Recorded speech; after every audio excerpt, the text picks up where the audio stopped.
welcome back to our channel. This is Mama J. And for today's video, ay i-share ko naman sa inyo kung ano yung mga experience namin sa paghahanap ng work. Hey guys! Nag-apply ako for today. Oh wait. Ay, kaligaw-ligaw pa. So, mahirap nga ba o madali lang ang paghanap ng trabaho dito sa Canada? Okay, I'll start with the experience of my husband. So, December 2023, nung nag-land kami dito sa Canada. And by January, ay pumasok na nga sila sa school, yung mga anak ko, and then yung asawa ko. Dahil siya po ang student sa amin. Merong pinuntahan na event yung asawa ko. Madami siyang mga nakilala.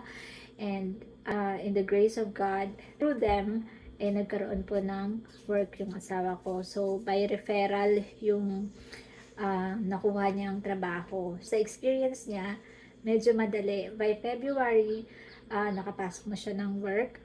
Meron na siyang part-time. Meron lang allotted na time for the students, no, para mag-work. So, as for me, I have the open working permit. But unfortunately, after so many months, 8 months exactly, ay hindi po ako pinalad na magkaroon ng trabaho. Kahit anong trabaho, wala po akong napasukan. Dahil po kasama po namin ang aming mga anak, so yung aming panganay has autism. Nahirapan po siya mag-transition sa bago niyang school. Hindi siya full day araw-araw. Every other day, half day siya. So, kailangan talaga susunduin ko siya sa school and kailangan kasama na niya ako dito sa bahay. So, yun na nga sa schedule ng anak ko. And, pero, nag-a-apply pa rin ako. So, since dumating kami, talagang walang tigil yung pag-a-apply ko. Nung time kasi na yun na nahirapan yung anak ko. So, nag-a-apply ako for night shift naman. Pero, hindi talaga ako pinapalad, guys. Kasi sa sobrang dami ditong tao sa Canada, medyo malabo po talaga. At yung pag-asa ko maliit na makapag-work ako or ma-hire ako. At isa pa pong challenge sa akin ay ang aking last job experience ay 10 years ago pa. So, 10 years akong housewife. So, although meron akong experience like online experience, like mga micro task lang sa mga online ganyan. The chances are low. Kumbaga, the hopes are low for me. At talagang parang iniisip ko na hindi po talaga ako makakapaghanap ng trabaho. 8 months, dumaan na po yung summer, at syempre hindi pa rin po ako pwedeng makapag-work kasi ako lang din po magbabantay sa mga anak ko kasi yung asawa ko may pasok and then may part-time. Wala nga pasok, dito lang yung mga bata sa bahay noon. Up until bumalik sila ng September etong taon sa school, and in God's grace nakapag-transfer na po yung mga anak ko na much better no, para sa aming eldest, more support sa kanilang bagong school. Small class lang sila, which is yun yung kailangan ng anak ko, dahil naging okay na sila sa school. Full time na po yung anak ko, yung eldest ko. Finally, iniisip ko na makapag-work na ako. Since dumating kami, nag-apply ako online.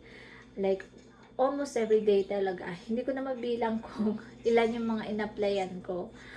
And yung mga website na ina-applyan ko ay Indeed, Job Bank, Glassdoor also, at saka sa mga website na mga store ganyan.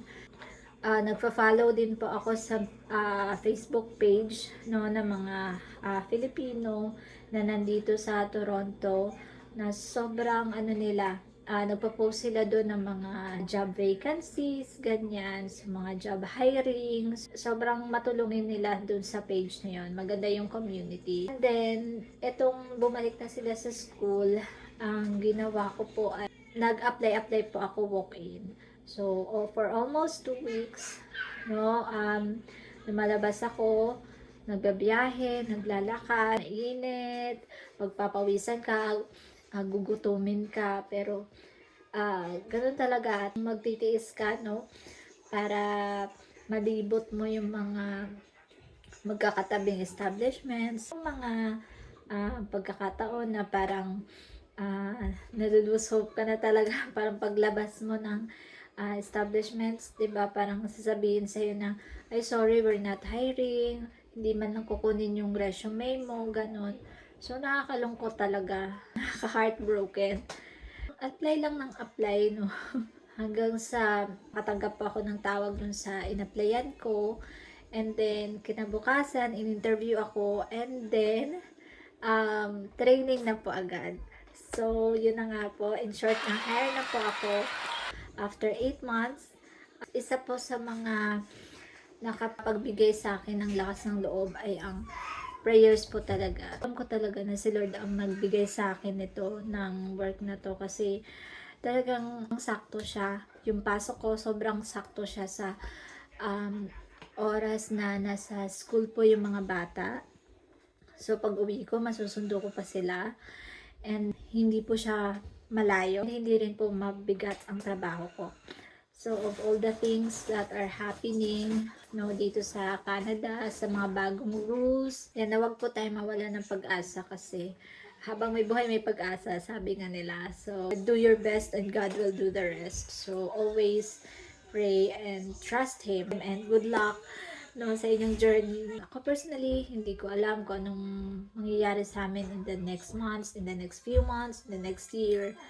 Ano man yung ibibigay sa amin ni Lord, ko ano man yung plano niya, no, mas better yun kaysa sa plano namin. Ayun lang, guys, and thank you so much for watching. Don't forget to stay bright and kind, and please do like, subscribe, and share this video. This is the Bright Story. Bye!